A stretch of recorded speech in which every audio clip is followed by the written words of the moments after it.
आज जब सुबह मैं स्टूडियो एंटर हो रही थी तो किसी ने मुझे कहा ओह ब्लैक एंड वाइट। मैंने कहा हाँ, ड्रेस की चॉइस तो ब्लैक एंड वाइट हो सकती है, but things in Pakistan and specially हमारा जो सियासी मंजरनामा है उसमें कुछ भी ब्लैक और वाइट नहीं है। आप एक लम्हे के लिए समझते हैं कि आप अपने लीडर को या जिसके भी नैरेटिव से आप बिलीव करते हैं, कभी कभार हम शख्सियत परस्ती में इतने आगे बढ़ जाते हैं कि हम ख़ुद आइन, कवानीन और जो वैल्यूज़ हैं, जमहूरी वैल्यूज़ हैं, उसकी धज्जियाँ उड़ा देते हैं। आज से अगर एक साल कबल की बात की जाए, आपको याद होगा कि जब खान साहब ने असेंबलीज़ तोड़ने का फ़ैसला किया एक रोज़ कबल वोट ऑफ नो कॉन्फिडेंस से, तो लोगों ने कहा देखा जी क्या सरप्राइज़ दिया खान साहब ने।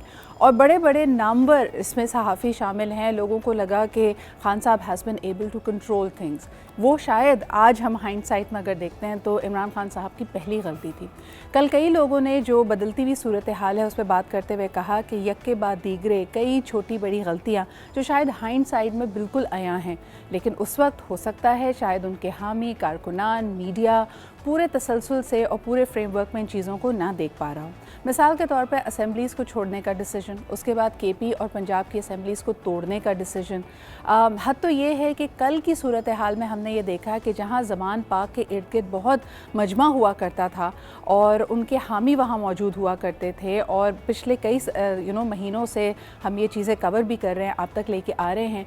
कल वहाँ पे हार्डली 8 या 10 लोग थे। लोगों ने कहा इसकी वजह ये भी है क्योंकि पुलिस और रेंजर्स का जो बड़ी भारी नफरी में वहाँ पे मौजूद है, शायद इस वजह से भी दबाव भी है। कायदीन जो मुख्तलिफ जो सीनियर लीडरशिप है PTI की, या तो वो गिरफ़्तार है या अब वो ऐलानात कर रही है कि वो PTI के साथ साथ पूरी की पूरी सियासत को ही खैराबाद कहना चाहती है। तो बड़ी तशवीशनाक सूरत हाल है खान साहब के लिए, और शायद some people were even saying that the sun is setting.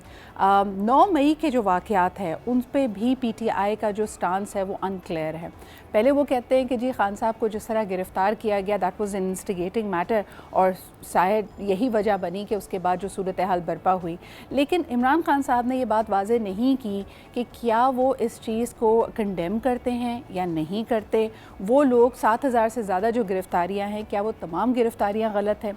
जो हुकूमत का या PDM का नैरेटिव है कि इसमें बलवाई मौजूद थे और ये बाकायदा PTI के प्लान का हिस्सा था कि अगर खान साहब को अरेस्ट किया जाए तो इन पर्टिकुलर नोशंस पे, जिसके लिए अब कह रही है पुलिसिंग और तमाम इन्वेस्टिगेशन एजेंसीज़ के उनके पास शवाहिद मौजूद हैं, कॉन्वर्जेशंस मौजूद हैं कि बाकायदा प्लान यही था कि अगर खान साहब की अरेस्ट होती है तो फिर इन तनसीबात को नुकसान पहुँचाया जाएगा, वहाँ हल्ला बोला जाएगा। क्या सिचुएशन आउट ऑफ कंट्रोल हो गई? क्योंकि ये बात भी सोचने वाली है कि पिछले एक साल में कई दफ़ा कोर कमांडर हाउसेस के सामने प्रोटेस्ट हुई, लेकिन ये प्रोटेस्ट हल्ले में, वैंडलिज्म में हुई। This is yet to be seen. अच्छा जी, रात की सूरत हाल आपको बताते हैं कि इस वक्त मुहासरा किया हुआ है ज़मान पाक का। लॉ इन्फोर्समेंट एजेंसीज़ ने नैब की तरफ से गिरफ़्तारी का हुक्म है, लेकिन उससे भी बढ़कर ये कि कहा जा रहा है कि खान साहब के घर में यानी ज़मान पाक में इस वक्त 30 से 40 दहशतगर्द मौजूद हैं और इनको एक तरह से सरेंडर करने के लिए कहा जा रहा है। अब ये बात भी एक क्वेश्चन मार्क है कि क्या खान साहब की पर्सनल सिक्योरिटी को इस वक्त जो police and law enforcement agency है वो दहशतगर्दी के ज़ुमरे में चार्ज कर रही है, बुक कर रही है। क्या कोई वारंट है उनके पास? आज की डेडलाइन दी गई है 12 या 2 बजे की, तो we'll find out what is to happen. हमारे साथ senior journalist and analyst Nasir Baig Chughtai साहब मौजूद हैं। आइए सबसे पहले उनसे जानते हैं कि 2 बजे जब ये डेडलाइन करीब आएगी, 12 बजे, अब वेरी क्लियरली आमिर मीर साहब ने तो कह दिया जी उसके बाद आप हुकूमती कार्रवाई देखेंगे और जो कुछ हमारे जहन में वो आपको उस वक्त प्लान पता चलेगा। नासिर साहब बहुत बहुत शुक्रिया NBC हमारे साथ मौजूद होने के लिए। व्हाट इज़ योर एक्सपेक्टेशन, क्या करने वाली है पंजाब पुलिस और पंजाब हुकूमत? देखिए, पंजाब हुकूमत ने पहली बार अपने कार्ड जो हैं वो सीने से लगा के छुपा के रखे हैं। वो ये नहीं कह रहे कि हम ऑपरेशन करेंगे। उन्होंने क्लियरली नहीं कहा। उन्होंने कहा कि हमें 40 बंदे दरकार हैं, 30 से 40 वो हमारे हवाले कर दे।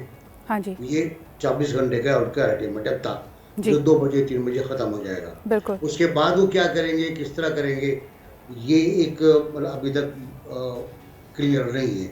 ऑपरेशन करेंगे, क्या ऑपरेशन करेंगे, किस तरह करेंगे, अटैक करेंगे, घर में घुसेंगे, दरवाज़ा तोड़ेंगे, क्या करेंगे और किस हक के तहत करेंगे। पहली बात तो ये है, क्योंकि अगर आप किसी घर में दाखिल होते हैं तो आपके पास सर्च वारंट होता है, गिरफ्तारी का वारंट होता है, सब कुछ होता है, एक प्रोसेस होता है वो। लेकिन मेरा अपना ख्याल ये है कि कल से आज तक पुलिस ने एक अजीबोगरीब हिकमत अमली इख्तियार की, जी। और वो थी डराने वाली कि कभी अचानक बेशुमार गाड़ियाँ आती थी सायरन बजाती हुई और चारों तरफ का मुहासरा कर लेती थी, फिर 1-2 घंटे बाद वो वापस चली जाती थी। फिर इस तरह ये रिपीट होता रहा। चुनांचे वो लोग जो आ, खेमों में और शामियानों में वहाँ मौजूद थे, वो आहिस्ता आहिस्ता जाते रहे, खिसकते रहे, और ये वो अच्छा वो रेजिस्टेंस फोर्स थी जी। रेजिस्टेंस फोर्स जब चली गई तो वापस खासा सन्नाटा है। सन्नाटा है। अब कभी वो रास्ता खोलते हैं। अब आपके ख्याल में एनबीसी शायद मतलूब भी यही था, यानी may be that was the objective कि देखिए जो हम 9 मई से लेके अभी तक जो हम सूरत हाल देख रहे हैं और जो पकड़ धकड़ गिरफ्तारियों का सिलसिला जारी है, और फिर बड़ा क्लियरली कहा जा रहा है कि जी दहशतगर्दी की दफात लगेंगी, आपका पूरा मुस्तकबिल तमाम चीज़ें आपका एक तरह से हाथ से निकल जाएगा। But NBC very honestly, do you not feel कि ये जो एक जमहूरी माशरे में आपके पास प्रोटेस्ट का राइट होता है, उसको क्रिमिनलाइज भी किया जा रहा है एक तरह से? जी, हमारे कई बार हो चुका है। आपको कराची का 12 मई याद होगा जी। कि उसके अलावा कई और मौके थे, लेकिन जो 9 मई हुआ है जी, ये मेरा ख्याल है कि एपीएस से बड़ा है और ये परेड ग्राउंड से बड़ा है, जहां पर लोन टेररिस्ट ने अटैक किया था।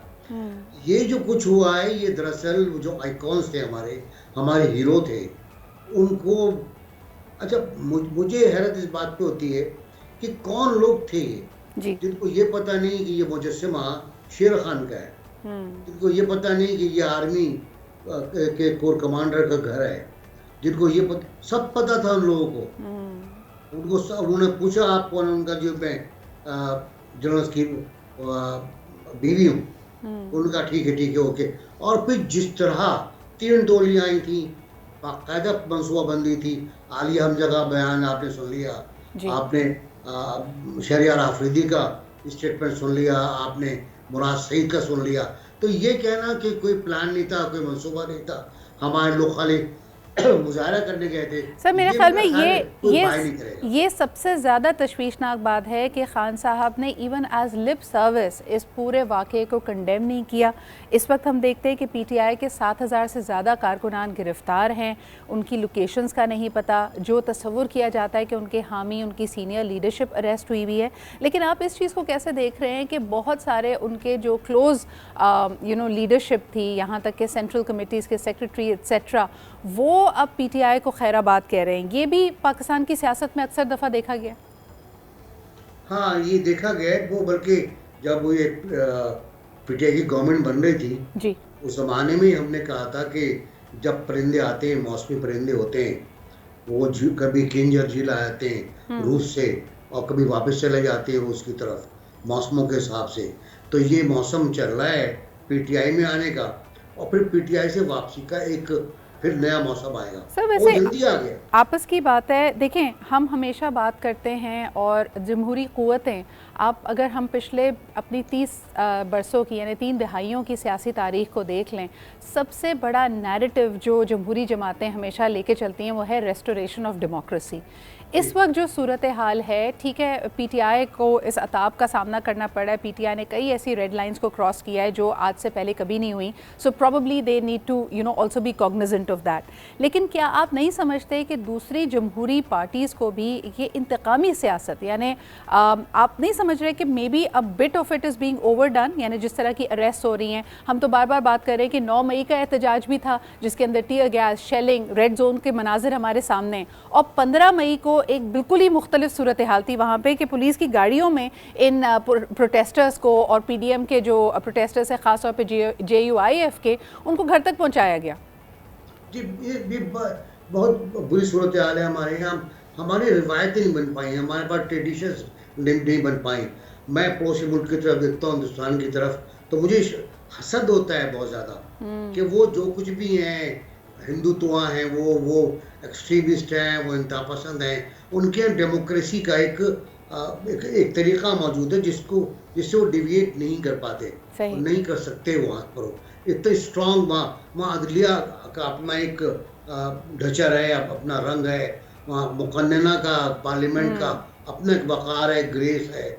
वहाँ अपोजिशन की देखिए, वहाँ बहुत झगड़ा होता है, वहाँ भी झगड़ा होता है कि तू करप्ट है, तूने अंबानी से पैसे ले लिए, तू फला का फ्रंट पैन है। लेकिन इस हद तक बात नहीं पहुँचती। जी। एक गांधी के खिलाफ वहाँ पर बहुत बड़ी कैंपेन है, एक वहाँ पर पटेल के खिलाफ बहुत बड़ी कैंपेन है, लेकिन गांधी और पटेल के मुजस्समों को कभी तोड़ा नहीं गया। बिल्कुल। अच्छा, एनबीसी मुझे बताएं, ये जो 2 बजे की डेडलाइन है, ये सिर्फ और सिर्फ एक कार्रवाई की डेडलाइन है या आप समझते हैं कोई टर्न अराउंड मुमकिन है? यानी खान साहब तो मशहूर हैं यू टर्न के लिए। Do you think that you know what has happened on the 9th of May, या जो कुछ अभी हो रहा है, खान साहब के पास कोई एग्जिट स्ट्रैटेजी, कोई चीज़ों को संभालने के ऑप्शंस क्या मौजूद हैं, और हैज़ ही डिसाइडेड कि I am going to you know fight till my last drop of blood? नहीं, मेरा ख्याल है खान साहब फिर बदलेंगे, खान साहब फिर यू टर्न लेंगे। और जहाँ तक 2 बजे की डेडलाइन है, मुझे नहीं, मेरा ख्याल ये नहीं कि ये फाइनल डेडलाइन है, और इस पर इजाफा भी हो सकता है। शायद हुकूमत चाहती है कि लोग बाहर निकलें और वो उनको ट्रेस करके उनको घरों से पकड़े, सड़कों से पकड़े, शाहराहों से पकड़े। लेकिन ये बात से दुरुस्त है कि गवर्नमेंट के पास डाटा मौजूद है उन तमाम लोगों का जो 9 मई को कोर हेडक्वार्टर से या मर्दान से लिंक थे, बनीगाला से, जमा पार्क से, और उनके दरमियान कम्युनिकेशन हो रहा था। अच्छा, खान साहब ने अभी तक कंडेम किया है एनबीसी ख़वातीन कारकुनान की अरेस्ट को। इसके अलावा वो बार बार शीरी मज़ारी साहिबा का केस प्लीड कर रहे हैं, मुख्तलिफ और कायदीन का केस प्लीड कर रहे हैं। मुझे ये बताइए कि खान साहब की पॉसिबल गिरफ़्तारी पे तो रिएक्शन आ सकता है, लेकिन बुशरा बीबी की गिरफ़्तारी ऑन द कार्ड्स आपको लगती है, और अगर हुई तो उसका क्या रद्द-ए-अमल होगा? मगर बुशरा बीबी गिरफ्तारी शायद ना हो, वहाँ तक बात ना जाए। वो उनके पास अल-कादिर ट्रस्ट का एक केस है, उसमें वो पेश हो जाएं, अपना डॉक्यूमेंट्स पेश करते हैं, जो कुछ भी है। केस संगीन है बहुत, केस बहुत संगीन है। खान साहब बहुत बुरी तरह फंस गए हैं उसके अंदर। खान साहब, शहजाद अकबर खास तौर से, ये 2 हजरात। और मतलब ये कि बहुत ओपन केस है, जिसको ब्रिटिश इंटेलिजेंस ने भी तमाम डॉक्यूमेंट्स भेज दिए हैं अपनी इनके पास। तो लेकिन मैं बुशरा बीबी, देखिए पाकिस्तान में बहुत बुरा हुआ है बेनज़ीर भुट्टो के साथ, बेगम नुसरत भुट्टो के साथ, इन लोगों के साथ। ये अब ख़वातीन के साथ नहीं होना चाहिए। ये मैं नहीं कह रहा कि जुर्म जो है वो 200 में बढ़ गया है, एक औरत एक बार जुर्म होता है, लेकिन ये कहीं ना कहीं हमें एक हद फासिल रखना पड़ती है, कहीं ना कहीं हमें ख्याल रखना पड़ता है। देखिए फिरदौस शमीम नकवी साहब पीटीआई के लीडर हैं, कल जो कुछ उन्होंने कहा बहुत बुरा कहा, बहुत ही बुरा कहा, जो शॉट उन्होंने दिया है। लेकिन उनको ये देखना पड़ेगा आपको कि वो कैंसर के मरीज हैं। सर, मेरे ख्याल में एनबीसी हमारे पास वक्त बहुत कम है, मुझे सिर्फ एक क्विक आपका कमेंट चाहिए तौहीन पार्लियामान के हवाले से जो कानून साजी की जा रही है, उस पर आपका क्या रद्द-ए-अमल है? क्या इसका इतलाक सहाफ़ियों पे भी होगा? मेरा ख्याल है गैर ज़रूरी कानून है ये। जी, मैं तौहीन नहीं करा पार्लियामेंट की। पार्लियामेंट के पास इस्तेक़ाक़ कमेटी मौजूद है, उसको बड़ा कर लें, एक्सपेंड कर लें, उसका दायरा कार बढ़ा लें जी। लेकिन ये इस तरह का कोई कानून बनाना और समाअत करना इस तरह मेरा ख्याल मुनासिब नहीं है। बिल्कुल, कई लोगों ने हमेशा, हम जब बात करते हैं कंटेम्प्ट ऑफ कोर्ट या सेक्शन 144 की, उसको कॉलोनियल लॉ कहा, और इस दफ़ा भी कहा जाता है गलत कानून है। जी जी, और इसके यानी इसके ऊपर डिबेटेबल है। दूसरी तरफ ये कि कहा जाता है कि आप अब पार्लियामेंट को देख रहे हैं कि वो मुक़द्दस गाय या फिर एक सेक्रेट काव का एक पोजीशन संभालना चाहती है। बहुत बहुत शुक्रिया एनबीसी।